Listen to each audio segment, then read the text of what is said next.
for giving me this opportunity to participate in this discussion on the 2024-25 budget. Sir, I personally believe that the economy is in deep crisis. And I will demonstrate in the short time that I have that it is so. And I thought that when the first budget for the next term of this government was to be presented, it would give us a picture as where we are and where we should be.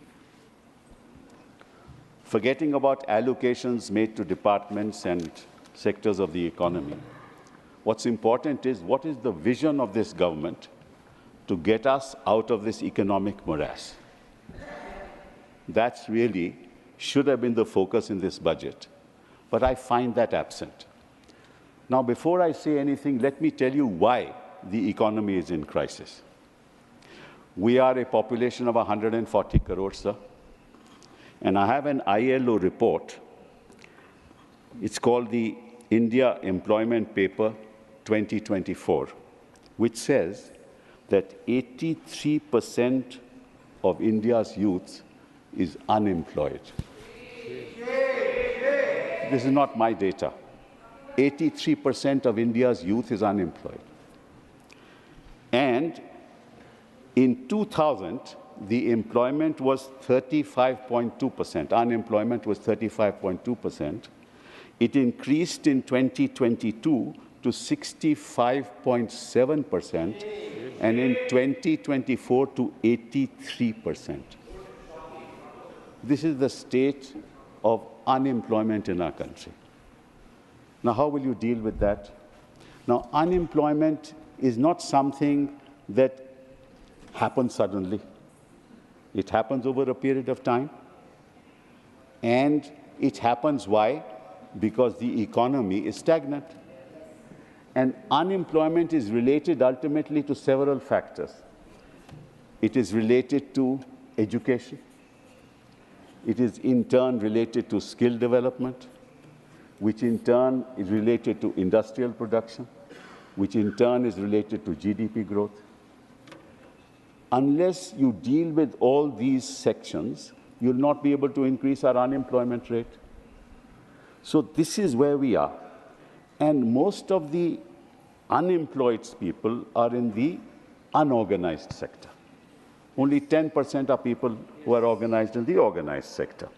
So the CMI data says that 79% of our population belongs to the working age group of 111 crore people out of 140 crore, of which 83% are unemployed. Now you can imagine the crisis that this country is facing. We can talk of allocations, but I would have thought that the finance minister should give us a roadmap as to how to deal with this crisis. Unfortunately, they've not been able to provide this roadmap because they will have to generate an employment of 7 to 8 million people on a yearly basis for the next 30 years. How will they do that? Where is the roadmap for that? Now, every budget ultimately is a political statement, whether we presented it this side or you presented it that side. It is a political statement. And the fact of the matter is that you are strapped. The fact of the matter is that you know that unless you get 2 people on board, your government will not survive. So your allocations, therefore, have to be tailor-made to the demands of those 2 people. Nothing wrong with that. I mean, I'm not criticizing you for that because that's the only way you will survive. Nothing wrong with that. Now, sir, in the India Skill Report, which is prepared by India, it says 7 to 8 million job seekers every year and 12 million jobs needed every year. No roadmap. No roadmap for that. Now, so this is one aspect. I've given you the figures. Now I come to the second aspect. The second aspect is that the world is moving in one direction and we are moving in another direction. Why do I say so? So as you know, the rest of the world, there is a declining population. Young people are few, the aged people far outnumber them. In order to ensure that their economy continues to grow, they have to go for artificial intelligence. Artificial intelligence means that you produce the same thing not through manpower, but through machines. Now, that artificial intelligence is good for the European system or the United States of America or the developed world. But in India, if you have 83% of our people unemployed, you can't use artificial intelligence, right? Now, if you can't use artificial intelligence, industry per se has to use it because it otherwise won't be able to compete with the rest of the world. So that sector of the economy, which is the IT sector, which has to use artificial intelligence, will start losing jobs. And your economic survey says that 0.3 to 0.4 job loss will take place in the IT sector. So the sector which gives you the maximum employment, because they have to compete with the rest of the world, is going to start losing jobs. And in fact, there's been no recruitment in this year in the IT sector. So where the economy is actually productive, you will lose jobs. And where the economy cannot afford artificial intelligence, you need jobs. And there is no roadmap for jobs. So this is a very serious issue that confronts this government. This is the second issue. And in fact, there is a report of the International Monetary Fund which says that 60% of all jobs in the developed world will be lost. And 40% of all jobs in the rest of the world will be lost. So if the 40% of the jobs in our part of the world are lost, where are people going to get jobs? Where are they going to earn? Who is addressing this issue, sir? This country needs minds to look at issues, not at politics. You and I are together for the country, not for BJP or Congress or Samajwadi Party or some other party. The nation comes first, sir. And unless the youth of this country, and unless you empower the youth of this country, where will our nation go? Now let me come to the third issue, which is education. So there has been an increase, a slight increase in the education budget. It's not right that there's been a decrease. There's a slight increase in the education budget, but it's still less than 6%, which is what the promise was for a long period of time. But be that as it may, I'm not talking about education. The education structure in our country is what, sir? You get a BA honors in history, you get a BA pass degree, you get a BA honors in economics, you get a BA honors in political science, and ultimately you can't get a job. Where are those jobs? So your entire education structure has to be revitalized, reconfigured in order to marry it into skills. In order to marry it into skills, you need a revamp of the secondary level education system of our country. Because that's where your education system should talk about skills along with education, so that thereafter they get into the ITI system, that is the Institutes of Technology, and that in turn collaborates with industry.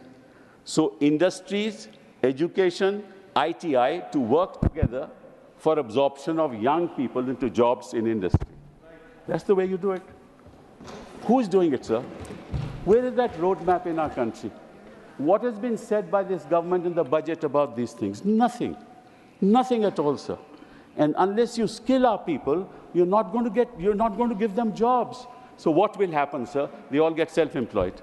तो कोई दुकान डाल देता है, कोई कहता है कि मैं लोडर का जॉब ले लूँगा. हाँ, आपके बॉम्बे में क्या हुआ आप जानते हो, मैं उसके बारे में बात नहीं करूँगा. 47 लाख एप्लीकेशन और 60,000 jobs for inspectors in Uttar Pradesh. 47 lakh application. वो जॉब क्या करेगा? कोई युवा करेगा क्या? युवा को अगर जॉब नहीं मिलेगा तो फिर क्या होगा, सर? वो इस किस्म की पॉलिटिक्स करता है जिसका ये वर्णन कर रहे थे, क्योंकि उनके पास और तो कुछ करने को है नहीं. सर 2 मिनट मैं बैठ जाऊंगा. 10 minutes. You look at the watch. 10 minutes. Okay, 1 more minute. Sir, you take time from Yes. Okay. 1 second, 1 second. Okay, 1 second. Sir, let me Honorable tell you. members, 1 second.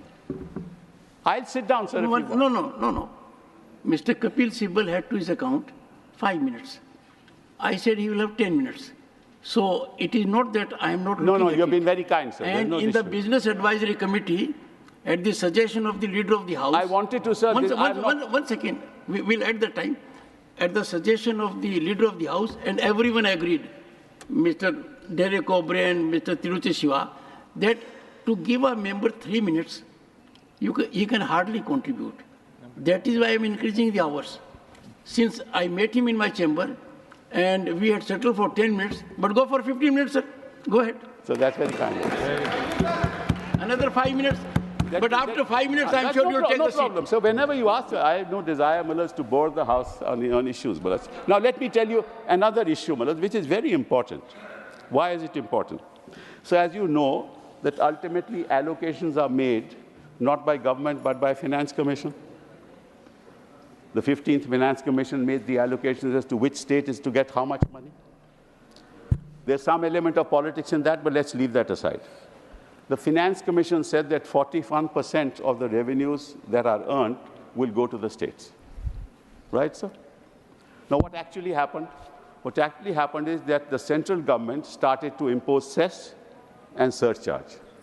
Now, cess and surcharge is not allocated to the states. Yes. Right? So all that comes into the kitty of the central government. And the result is today, sir, that the states are getting only 32% of the total resources that the central government gets. 32%. It is supposed to get 41%. It is, correct, but it's getting at the moment 32%. Now the problem is, sir, that also the expenditure is monitored by the Union of India. My request to the Finance Minister through you, sir, is the following. You cannot monitor education from Delhi. You cannot monitor healthcare from Delhi. Correct. It's not possible. India is such a vast country, and I have been Minister for HRD. I know how difficult it is to monitor. What is happening in Arunachal will not happen in Uttarakhand. What's happening in Uttarakhand will not happen in Maharashtra. You need a model for each state government as to how they want to take their children forward. For God's sake, give that money to the state government. Let them do what they like to do with education. Let them do what they like to do with health. That's the third point I want to make. And the last point I want to make is the following. Sir, no country has ever progressed unless it has invested in Africa, and in a country like Japan, Germany, other parts of the world. This is the kind of expenditure on R&D that is being done. India, it is $47.57 billion. Right, over a population of 140 crores. In Israel, it is $16 billion. In Japan, it is $172 billion. In US, it's $606 billion. In Germany, it's $131 billion. In China, it is $514 billion. Why is that, sir? The reason is all wealth is not created by industry. It is created in the university system. Through what? Through ideas. These ideas are translated into prototypes, and then angel investors come, invest in those prototypes. They then are translated into goods and services, and those goods and services ultimately sell. Now, if you do not invest in R&D, either in agriculture, and that is the biggest bane of our country, that you are talking about 2 lakh crore for the agricultural community, but no real expenditure on R&D in agriculture. If you spend 100 crores in agriculture, your return will be 1,000 crores. Therefore, all wealth is created in the university system, both in the United States and in China. And here you are controlling universities. Please allow the education system to be free. Do not interfere in the education system of our country. do not interfere. And once you give enough resources to the university system, they will produce wealth in themselves. And that's how employment will be generated. And there are several agricultural economists in this country who have been saying this: invest in R&D in agriculture, including some of the people who have written newspaper articles recently. And what you have done in agriculture today, you have increased it by 5%, the budget by 5%. That's going to give you nothing, sir. So please free your mind from control. You want to control the politics of this country, you want to control the economy of this country. It can't happen from New Delhi. Give us freedom, give the states freedom, give our citizens freedom, give our women freedom, give our youth freedom. It's only then that India will rise and we will become a Viksit Bharat. Thank you very much. Shri